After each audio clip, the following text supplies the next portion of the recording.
Bonjour, bienvenue sur Vitamine B, dans la série Le Sermon sur la montagne. Nous en sommes à la fin du chapitre 5e. Jésus a abordé 5 domaines, et il aborde maintenant le 5e domaine, je vous en fais la lecture.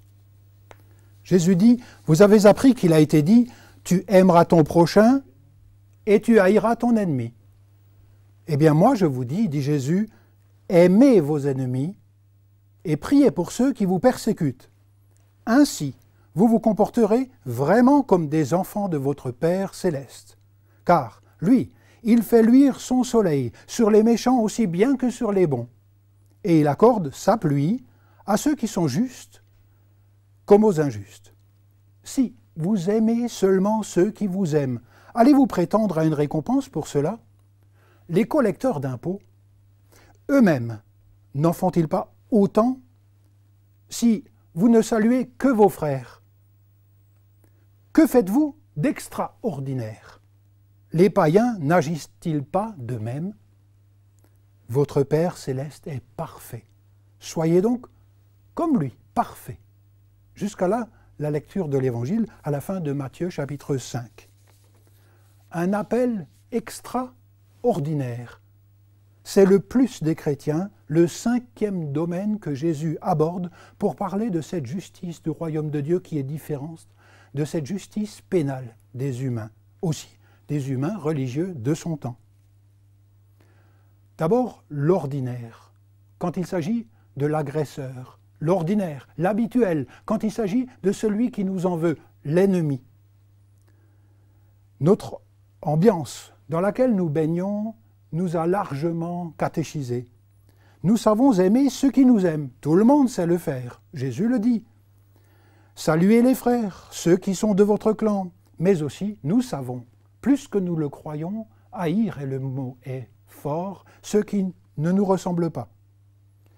Jésus va nous donner les moyens de dépasser cette règle du donnant-donnant et de l'exclusion trop facile d'une catégorie de gens que l'on pourra simplement soit chasser, soit faire la guerre, mais aussi, bien avant cela, limiter les gens qui nous veulent du mal, les noircir, les haïr, et trouver les moyens pour nous distancer d'eux.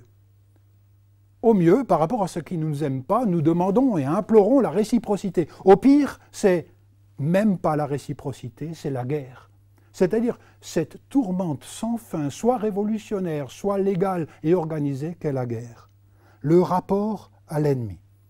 Jésus dit ici, même les païens savent saluer les leurs et prendre soin des leurs, et Jésus nous demande de vivre ce plus, de cette justice qui, nous l'avons vu, est à tous les coups une justice non pas seulement pénale, mais aussi restauratrice de relations, y compris avec l'ennemi. L'alternative qu'il propose à la haine des ennemis sous toutes ses formes est l'amour des ennemis, et pour nous guider dans nos pas, il nous donnera un certain nombre d'actes à faire. Aimez vos ennemis, dit Jésus, priez pour ceux qui vous persécutent, saluez tout le monde. Ça, c'est le condensé de l'enseignement de Jésus que nous avons retenu. Et l'impression que nous avons à entendre ces mots, c'est que c'est des mots trop religieux pour être simplement réalistes. On a l'impression que ce que Jésus enseigne ici est dangereux. Et pourtant, il est sérieux en nous le demandant. On pense communément que la loi du talion, c'est-à-dire on rend à l'autre la même chose qu'il nous a fait, et corrige les méchants, endigue la méchanceté, et c'est certainement vrai qu'il vaut mieux la loi du talion que l'indifférence molle de celui qui laisse faire le mal. Et pourtant, Jésus va plus loin que la loi du talion. Il dit ici d'aimer tout le monde, y compris cette catégorie de gens qui ne sont pas aimables vis-à-vis de nous et qui s'appellent les ennemis. Une fausse solution et une vraie solution. Et notre question, Seigneur, es-tu réaliste quand tu nous dis que c'est pour le salut du monde? Remarquez que vous et moi, et les historiens le savent, et les gens qui ont vécu des guerres dans le monde entier le savent, la diabolisation d'autrui est quelque chose qui est subtil. Il suffit qu'on répète certaines histoires.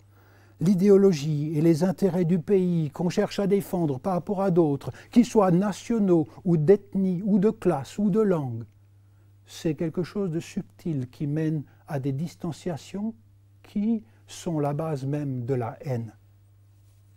Oui, de nos violences intérieures. Remarquez que ce que Jésus va enseigner, il le pratique aussi, et c'est ce qui le conduit à rester à Jérusalem pour confronter le mal dans sa vulnérabilité et que nous appelons communément la croix.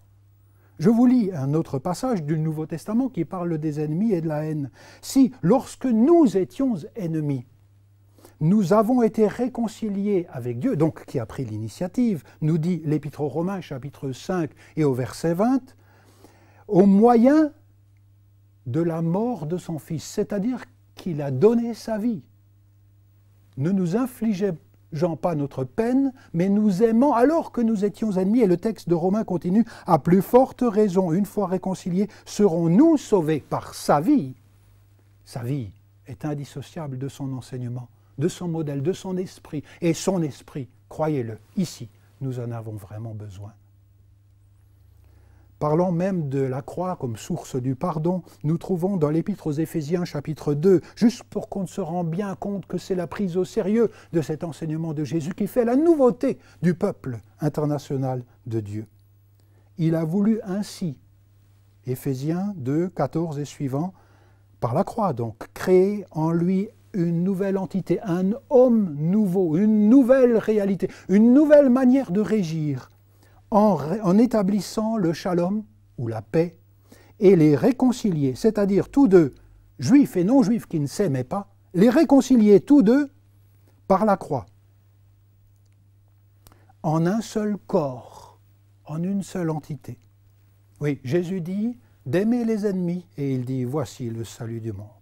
Il l'a pratiqué, il l'a voulu, il l'a aimé. Sans cela, il n'aurait pas été agréé de Dieu. Quelle est donc la pensée, la démarche qui est agréable à Dieu? C'est bien le sujet du sermon sur la montagne. J'aimerais aborder la question des ennemis du temps de Matthieu et de Jésus. Alors de toute évidence, ce sont les troupes d'occupation, comme dans tous les pays quand il y a des troupes d'occupation. Du temps de Jésus, de l'an 26 à 36, c'était incarné par Ponce Pilate.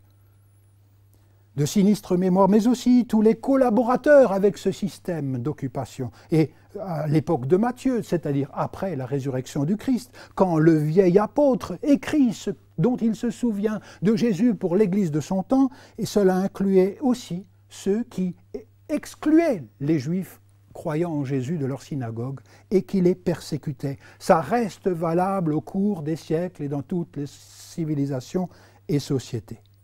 Dans l'Empire, plus tard, quand la synagogue exclura ces gens d'origine païenne, mais qui se prétendront de la religion juive en recevant Jésus le Messie, ils leur dénieront aussi le droit d'avoir les privilèges associés aux Juifs. Le mot ennemi, ektros, est d'ailleurs recouvre l'étendue du mot ennemi interpersonnel, mais aussi sociétal et international et public.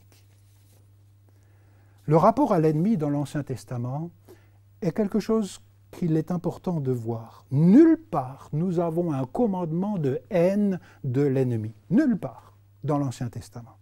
Dans Lévitique 19, 18, il n'y a pas de haine pour le compatriote. Mais on comprend que l'ennemi qui, à l'époque-là, était l'étranger et donc nécessairement un incroyant en ce Dieu créateur ou un polythéiste, qu'il soit sous la version égyptienne, grecque ou perse, eh bien, était celui qui cherchait à conquérir injustement une terre qui n'était pas la sienne. L'étranger avait déduit les gens juifs du temps de Jésus étaient à haïr et que c'était légitime. On pouvait donc faire la différence entre le prochain à aimer et l'autre à moins aimer, autrement dit à haïr. Les seuls cris contre l'ennemi que l'on trouve, ce sont des prières et Dieu accepte que l'on approche avec de la haine dans le cœur.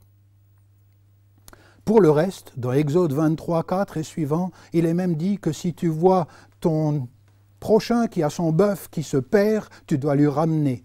On trouve aussi dans Proverbe 25, 11, « Si ton ennemi a faim, donne-lui à manger. S'il a soif, donne-lui à boire. Ce sera comme si tu mettais des charbons ardents sur sa tête, c'est-à-dire ça va le déranger, peut-être à salut, peut-être à réconciliation. » Et le texte continue, Proverbe 25, 21, « Et l'Éternel te le rendra. » Nous retrouvons tout à fait ces accents ici. Nous trouvons même dans 2 Rois 6, mais le temps est trop court ici, pour en parler des troupes syriennes qui s'étaient égarées dans la ville juive de Samarie et à qui Élisée dira « Il est bon qu'on vous relâche, qu'on ne vous fasse pas de mal. » Quelle est la réponse de Jésus?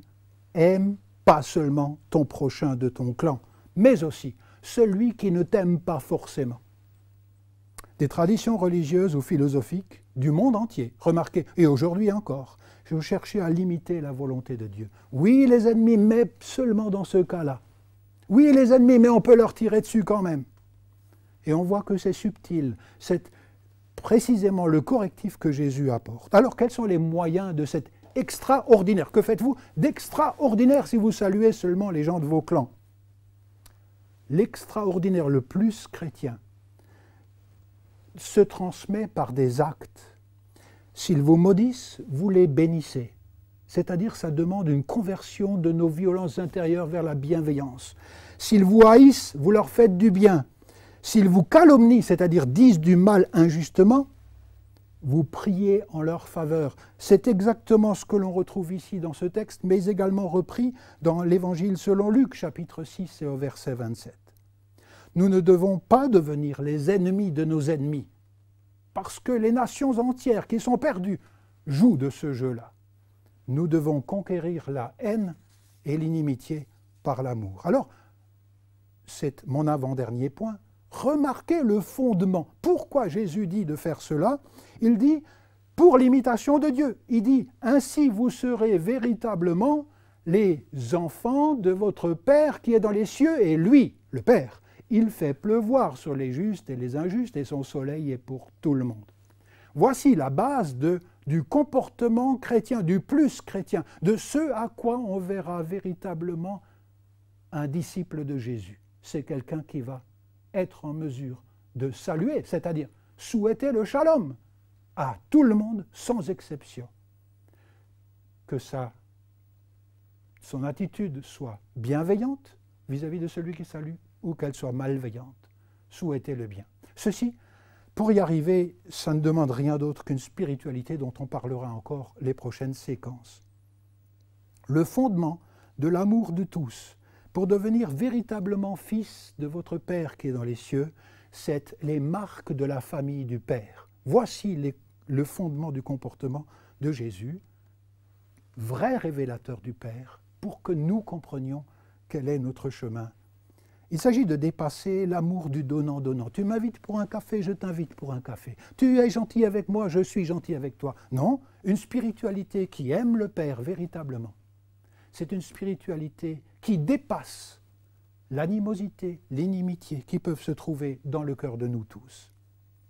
Dieu, dans sa patience et son amour, est la norme, et Jésus le modèle. Soyons donc, et remarquez que c'est comme ça que cela se termine, soyez parfaits comme votre Père céleste est parfait. Autrement dit, nous devons le comprendre dans le sens de l'Évangile selon Luc, chapitre 6, verset 36, qui reprend ce parfait. Ça veut dire, soyez miséricordieux comme votre Père céleste est miséricordieux. Autrement dit dans le langage d'aujourd'hui, soyez adultes en amour, comme votre Père céleste est adulte en amour. Il en va du salut du monde. Nous poursuivons quelque chose que Jésus a seul parfaitement fait à la croix, mais nous sommes invités à le vivre. Alors, je vous termine avec une prière qui change le regard et permet une attitude vraiment aimante. Je la tire de François Varillon, Prière pour le frère ennemi, des extraits. Seigneur, tu l'as établi près de moi, cet ennemi. Père, pour que mon amour soit garanti contre l'illusion. S'il n'était pas là, mon ennemi, comment saurais-je que je t'aime, Seigneur? Je mènerai sans cesse le dur combat contre cette antipathie qui est en moi et qui ne doit jamais être de moi. Sa joie m'attristait, Père, je te prie de l'établir dans la joie. J'ai tant prié pour mon frère ennemi que déjà, je commence à l'aimer. Merci pour votre attention. Une fois prochaine pour la spiritualité nécessaire pour vivre la justice du royaume.